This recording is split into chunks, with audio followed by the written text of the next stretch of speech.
India की history बहुत बड़ी है। इंग्लिश रूल या ब्रिटिश रूल से पहले इंडिया बहुत पावरफुल और डेवलप्ड हुआ करता था। ये वो समय था जब इंडिया पर गुप्त साम्राज्य और दिल्ली सल्तनत का राज था। इसी बीच कुछ ब्रिटिशर्स इंडिया में ट्रेडिंग के लिए आए और अपने आप को ब्रिटिश ईस्ट इंडिया कंपनी बताया। धीरे धीरे वो अपने अंडर में लोगों को बढ़ाते चले गए और अब उनकी एक आर्मी सी बन गई। फिर समय के साथ उन्होंने भारत को अपना गुलाम बना लिया। आगे सन 1850 में बैटल ऑफ प्लेसी हो गई और ब्रिटिशर्स ने बंगाल पर भी अपना कब्जा कर लिया और तब से ही इंडिया में ब्रिटिशर्स का राज हो गया। पर दोस्तों, आज तो हम आज़ाद हैं और यहाँ पर ब्रिटिशर्स का नामो निशान नहीं है। तो वो आखिर गए कहाँ और कैसे, इस चैप्टर में हम यही देखने जा रहे हैं। फर्स्ट वर्ल्ड वॉर की शुरुआत सन 1914 में हुई। उस समय इंडिया पर ब्रिटिशर्स का राज था, तो उससे ये हुआ कि ब्रिटिश सरकार का बहुत पैसा खर्च होने लगा और उनको पैसों की कमी पड़ने लगी। तो उसे पूरा करने के लिए उन्होंने इंडियंस पर लगने वाला टैक्स बढ़ा दिया और इसकी वजह से इंडियंस की परेशानियां बहुत ज्यादा बढ़ गई। सभी सामान की कीमत 1913 से 1918 के बीच डबल हो चुकी थी। यहाँ तक तो और भी ठीक था, बट उनको जैसे ही सोल्जर्स की कमी पड़ने लगी तो उन्होंने इंडिया के गांव और कस्बों से लोगों को पकड़कर जबरदस्ती आर्मी में डालना शुरू कर दिया। और इतना ही नहीं, उसी समय एक और बड़ी मुसीबत आ गई। 1918 से 1990 और 1920 से 21 के बीच सारी फसल खराब हो गई और खाने की मारामारी हो गई और साथ ही में फ्लू की महामारी भी फैल गई और इसी वजह से 120 से 130 लाख लोग मारे गए। लोगों को बस यही आखिरी उम्मीद थी कि वॉर के बाद सब कुछ ठीक हो जाएगा, लेकिन अफसोस ऐसा कुछ भी नहीं हुआ।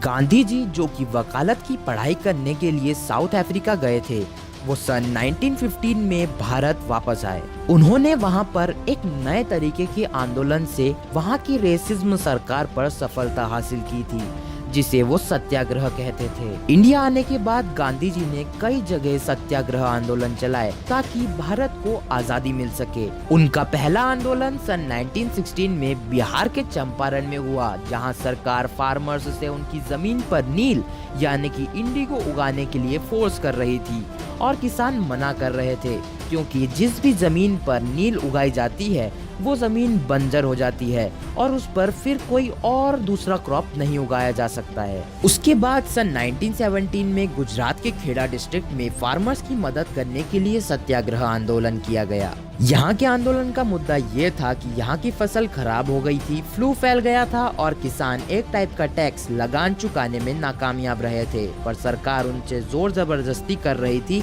और मजबूर किसान लगान में थोड़ी ढील मांग रहे थे। उसके बाद सन 1918 में अहमदाबाद में एक और आंदोलन हुआ, जिसमें कपड़ों के मिल के मालिक वर्कर्स की सैलरी नहीं बढ़ा रहे थे और गांधी जी को इन सभी आंदोलनों में पूरी सक्सेस भी मिली और इस तरह गांधी जी ने सत्याग्रह को अपना हथियार बना लिया। दोस्तों, हमने इतने सारे सत्याग्रह मूवमेंट के बारे में बात करी, पर क्या आपको पता भी है सत्याग्रह का मीनिंग क्या होता है? चलो देखते हैं। सत्याग्रह का मतलब है कि अगर आपका ऑब्जेक्टिव यानी उद्देश्य सही है और कॉन्फ्लिक्ट अन्याय के खिलाफ है, तो आप जिसके खिलाफ है उससे लड़ने के लिए आपको बॉडी पावर यूज करने की जरूरत नहीं है। आपको बस नॉन वायलेंस यानी अहिंसा के रास्ते से ऑप्रेसर को झुकाना है।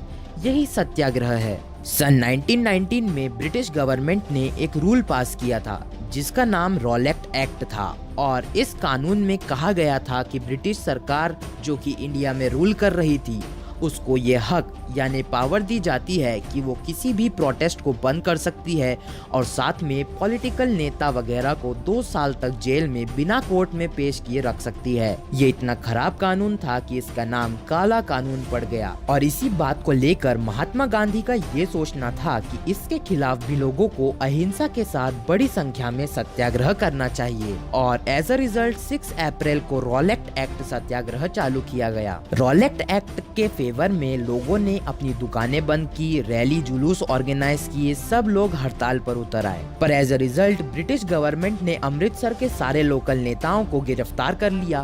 गांधी जी के दिल्ली में आने पर पाबंदी लगा दी और आखिर में 10 अप्रैल को पुलिस ने एक शांति भरे जुलूस पर गोलियां चला दी। ये सब देखकर लोगों का दिमाग खराब हो गया और उन्होंने banks, post offices, railway stations और बहुत सारी गवर्नमेंट बिल्डिंग्स पर हमले करना शुरू कर दिए और इसी वजह से मार्शल लॉ लागू किया गया, जिसमें पूरी टेरिटरी का रूल आर्मी के सबसे बड़े ऑफिसर के हाथ में दे दिया जाता है और उस समय उस पोस्ट पर जनरल डायर बैठा था। थोड़े समय बाद 13 अप्रैल 1919 को अमृतसर के जलियांवाला बाग में बैसाखी का मेला लगा हुआ था। वहाँ पर बहुत सारे लोग घूमने आए थे। मैदान चारों तरफ से बंद था और क्योंकि वो जगह जलियांवाला शहर के बाहर थी तो लोगों को ये पता नहीं था कि मार्शल लॉ लगाया जा चुका है। जब जनरल डायर को पता चला कि जलियांवाला बाग में बहुत से लोग इकट्ठा हुए हैं तो उसने आर्मी को अंधाधुंध फायरिंग करने का ऑर्डर दिया ताकि इंडियंस के मन में डर बैठ जाए और वो आगे से कोई भी तरह का प्रोटेस्ट करने की हिम्मत ना करे। जैसे ही इस बात की खबर आम जनता को लगी वो बिल्कुल नहीं डरे बल्कि बहुत गुस्सा हो गए और जाकर सारी गवर्नमेंटल बिल्डिंग्स पर हल्ला बोल दिया। जब इस सब के बारे में गांधी जी को पता चला तो वो बहुत दुखी हुए और उन्होंने इसके खिलाफ सत्याग्रह आंदोलन वापस लेने की घोषणा कर दी।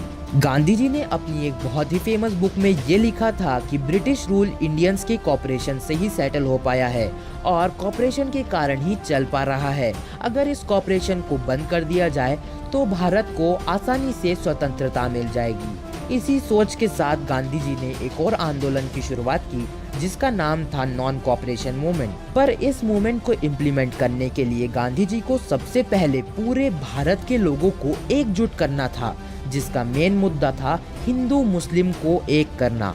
इसके कारण गांधी जी मुस्लिम लीग के जवान नेता मोहम्मद और शौकत अली से मिले और उनको कन्विंस करने में सफल रहे और फिर इस आंदोलन का नाम खिलाफत मूवमेंट रख दिया गया क्योंकि इस मूवमेंट में मुस्लिम्स का भी बहुत बड़ा रोल था और उस समय वर्ल्ड की मुस्लिम कम्युनिटी के लीडर खलीफा थे। और अब देखते हैं कि असल में खिलाफत मूवमेंट था क्या।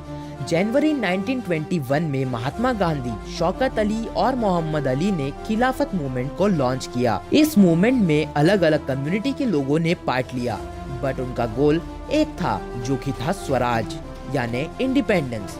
लेकिन अलग अलग जगहों के लोगों ने इस स्वराज को अलग अलग वे में इंटरप्रेट किया।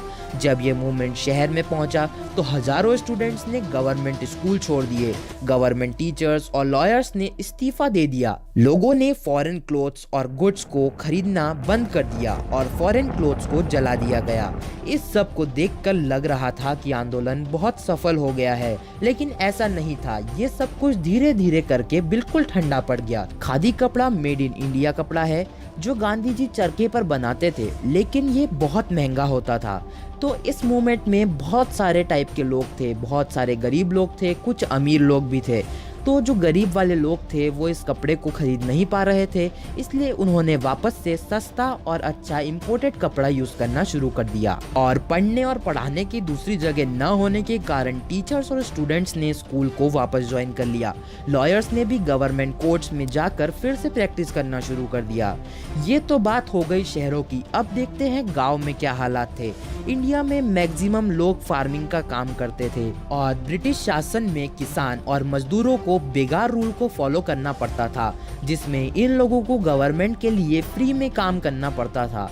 तो बाबा रामचंद्र और जवाहरलाल नेहरू जी ने किसानों के लीडरशिप में अवध किसान सभा बनाई और सरकार से एक बेगार रूल को हटाने की मांग की, दूसरी लगान टैक्स कम करने की मांग करी और क्रूअल लैंडलॉर्ड्स के खिलाफ पब्लिक प्रोटेस्ट की भी मांग करी। जब इस आंदोलन की शुरुआत गांव में हो ही रही थी तो लोगों ने इसका और कुछ ही मतलब निकालना शुरू कर दिया। जैसे कि आदिवासी किसान कहने लगे कि अब कोई लगान नहीं भरेगा और गरीबों में जमीन का बंटवारा कर दिया जाएगा, जबकि गांधी जी ने तो ऐसा कुछ भी नहीं कहा था। ये चीजें तो अभी मांगी ही नहीं थी और ये लोग बोलने लगे कि अब से देना ही नहीं है। एक और अजीब चीज हो गई, प्लांटेशन वर्कर्स को बाहर निकलने की परमिशन नहीं रहती है। पर जैसे ही उन्हें इस आंदोलन के बारे में पता चला तो उन्हें लगा कि अब हम फ्री हैं और प्लांटेशन से बाहर भाग निकले, लेकिन ट्रेन बंद होने की वजह से वो लोग वहाँ से ज्यादा दूर न जा पाए और पुलिस ने उन्हें पकड़ लिया और बहुत मारा। इस सब को देखकर गांधी जी फिर से बहुत दुखी हुए और उन्होंने इस मूवमेंट को वापस लेने का प्रस्ताव रखा। Mainly due to all these reasons and one more contributing factor of Chauri Chaura incident, जहां पर लोग वायलेंट हो गए थे और एक पुलिस स्टेशन पर हमला कर दिया और वहां के सारे पुलिस वालों को मार दिया। इस घटना के बाद गांधी जी ने ये डिसीजन लिया कि किसी भी मूवमेंट को स्टार्ट करने से पहले कुछ चीजों का ध्यान रखा जाएगा, जैसे आंदोलन शुरू करने से पहले लोगों को समझाना, पढ़ाना, आंदोलन के गोल को फोकस करना, आंदोलन करने का सही ढंग वगैरह बताया जाए। फरवरी 1922 में आंदोलन को वापस ले लिया गया। अब लोगों ने सोचा कि हमें ब्रिटिशर्स का विरोध करने के लिए प्रोविंशियल काउंसिल में इलेक्शंस में खड़ा होना चाहिए। इसके लिए CR दास और मोतीलाल नेहरू जी ने मिलकर 1922 में स्वराज पार्टी फॉर्म करी, पर सुभाष चंद्र बोस और जवाहरलाल नेहरू जी ने इसमें पार्ट नहीं लिया, क्योंकि ये लोग आंदोलन की मदद से इंडिपेंडेंस चाहते थे, ना कि पार्टी बना के इलेक्शन में खड़े होकर। मजे की बात तो ये है कि जवाहरलाल नेहरू मोतीलाल नेहरू के बेटे थे। अब 1926 में जो भी चीजें एग्रीकल्चर से रिलेटेड थी उसकी प्राइस गिरने लगी और लगभग 1930 तक तो ना के बराबर हो गई और इसी के कारण किसानों के लिए लगान टैक्स पे करना बहुत मुश्किल हो गया। गरीबी बहुत ज़्यादा बढ़ने लगी क्योंकि गवर्नमेंट ने तो टैक्स कम करने का नाम ही नहीं लिया। इसी के साथ साथ साइमन कमीशन भी आ गया, जिसको ब्रिटिश गवर्नमेंट ने आंदोलन के जवाब में दिया था, और वो ये था कि हम एक स्टैट्यूटरी कमीशन बना रहे हैं जो इंडिया के कॉन्स्टिट्यूशनल सिस्टम की जाँच करेगा और फिर उसको सही करने के लिए सुझाव देगा। लोगों को ऐसा बिल्कुल नहीं लग रहा था क्योंकि उसमें एक भी इंडियन मेंबर नहीं था और ये इंडियंस के स्वराज के आइडिया को भी सपोर्ट करता नहीं दिख रहा था, तो इसलिए इंडियंस ने साइमन कमीशन का अपोजिशन किया। लोग सड़क पर नारे लगाने लगे, साइमन गो बैक, साइमन वापस जाओ, साइमन वापस जाओ। पर थोड़े ही टाइम बाद लाहौर में प्रोटेस्ट करते समय पुलिस ने लोगों पर लाठीचार्ज कर दिया और उसमें कुछ स्वतंत्रता सेनानी जैसे कि लाला लाजपत राय की मृत्यु हो गई। इन्हीं सब कारणों की वजह से गांधी जी ने सिविल डिसोबीडियंस मूवमेंट को लॉन्च करने का प्लान किया। इसका मतलब ये था कि गवर्नमेंट के कॉन्स्टिट्यूशन में लिखे गए रूल्स को न फॉलो करना। गांधी जी ने लॉर्ड इरविन, जो कि सरकार के गवर्नर थे, उनको एक लेटर लिखा जिसमें उन्होंने 11 मांगे लिखी और कहा कि अगर इन मांगों को नियमित टाइम में पूरा नहीं किया गया तो वो इस आंदोलन को लॉन्च करेंगे। वो मांगे कुछ ऐसी थी कि नमक यानी सॉल्ट के टैक्स को हटाना और रिवेन्यू के टैक्स को कम करना एक्सेट्रा, पर लॉर्ड इरविन ने इनको पूरा करने से साफ मना कर दिया। तो फाइनली सिविल डिसोबीडियंस मूवमेंट को चालू कर दिया गया। इस बार गांधी जी ने अच्छे से प्लानिंग की और सोचा कि पहले देश में एकता लानी होगी, इसीलिए उन्होंने नमक को चुना, क्योंकि नमक सभी लोग यूज करते हैं, चाहे वो अमीर हो, गरीब हो, हिंदू हो या मुस्लिम, और सबको इसके लिए टैक्स भरना पड़ता था। गवर्नमेंट के रूल के अनुसार कोई भी प्राइवेट कंपनी नमक नहीं बना सकती थी और महात्मा गांधी ने सबसे पहले इसी लॉ को तोड़ने का डिसीजन किया और उन्होंने दांडी मार्च शुरू की। दांडी मार्च के लिए महात्मा गांधी ने अपने 78 विश्वसनीय वॉलेंटियर्स के साथ आश्रम से दांडी, जो कि 240 किलोमीटर दूर था, उसकी यात्रा पर पैदल निकल पड़े। रास्ते में उन्होंने अपने आंदोलन के आइडिया का प्रचार प्रसार किया। लोगों ने भी उस दांडी मार्च में बहुत पावरफुल तरीके से पार्ट लिया और वो जब दांडी पहुंचे उन्होंने सी के पानी को इवोपरेट करके नमक बनाया और उसके बाद बहुत सी जगहों पर इलीगल तरीके से सॉल्ट बनाया जाने लगा और धीरे धीरे सभी लोगों ने सॉल्ट टैक्स देने से मना कर दिया।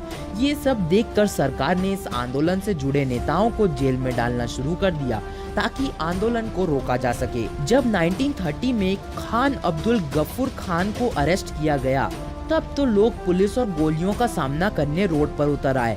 बहुत सारे लोग मारे गए और गांधी जी को भी गिरफ्तार कर लिया गया। तो सोलापुर के इंडस्ट्रियल वर्कर्स ने सारी गवर्नमेंट प्लेसेस जैसे कि पुलिस स्टेशन, नगर पालिका भवन, अदालत, रेलवे स्टेशन वगैरह पर हमले करना शुरू कर दिए। शांति पूर्वक निकल रहे सत्याग्रह जुलूस को मारा पीटा गया। बच्चों और औरतों को मिलाकर लगभग 1 लाख से भी ज्यादा लोगों को अरेस्ट कर लिया गया। अब फिर से एक बार और गांधी जी ने 5 मार्च 1931 को गांधी इरविन पैक्ट के तहत इस आंदोलन सिविल डिसोबीडियंस मूवमेंट को वापस ले लिया। गांधी जी ये सब रोकना चाहते थे, वो लोगों और नेताओं को जेल से छुड़वाना चाहते थे और गांधी जी ये भी चाहते थे कि एक असेंबली ब्रिटिशर्स और कांग्रेस के बीच में की जाए ताकि वो कुछ डिसाइड कर सकें। और इसके लिए गांधी जी और सरोजनी नायडू लंदन में राउंड टेबल कॉन्फ्रेंस करने के लिए भी गए थे, पर वहाँ पर कुछ भी फेवरेबल डिसीजन नहीं हुआ और उन्होंने वहाँ से आने के बाद इंडिया में 1934 में फिर से सिविल डिसोबीडियंस मूवमेंट लॉन्च किया। पर वो सब कुछ इतना ठंडा पड़ चुका था कि इस पर किसी ने भी ध्यान नहीं दिया। इंडिया में नेशनलिज्म बढ़ने के मेनली 2 कारण थे। सबसे पहला ये कि 19th से 20th सेंचुरी के बीच में जितने भी आंदोलन की शुरुआत की गई उसमें सभी टाइप के सोशल ग्रुप्स ने पार्टिसिपेट किया और 20th सेंचुरी तक इंडिया में बहुत सारी चीजें आ गई जैसे कि सॉन्ग्स, सिंबल्स एक्सेट्रा, जो कि हमें हमारी संस्कृति से जोड़ने लगी। बंकिम चंद्रोपाध्याय जी ने भारत माता की फोटो बनाई जो दिखाती थी कि भारत हमारी मातृभूमि है और इस मातृभूमि को इंडिपेंडेंट बनाना और इसको प्रोटेक्ट करना ये हमारा धर्म है। उन्होंने मातृभूमि की स्तुति के रूप में वंदे मातरम गीत भी लिखा और इस गीत को अलग अलग टाइप के आंदोलनों में गाया गया और फिर इसके ऊपर एक पोयम लिखी गई जिसको बाद में बदलकर भारत का नेशनल एंथम बना दिया गया, जिसको रविंद्रनाथ टैगोर जी ने लिखा था, जो ओरिजिनली बंगाली में लिखा गया था पर इसे बाद में हिंदी में ट्रांसलेट कर लिया गया था। उसके बाद लोग अलग अलग तरह के झंडे बनाने लगे, जैसे बंगाल में आंदोलन के समय एक तिरंगा झंडा यूज किया गया था जिसका कलर ग्रीन, येलो और रेड था। उसके अंदर 8 पंखुड़ी वाला एक कमल का फूल था और वो ब्रिटिश के 8 प्रोविंसेस पर कब्जा को शो कर रहा था जिसे खत्म करना था और उसमें एक आधा चांद भी बना था जिससे हिंदू और मुस्लिम का पार्टिसिपेशन दिखाया जा रहा था।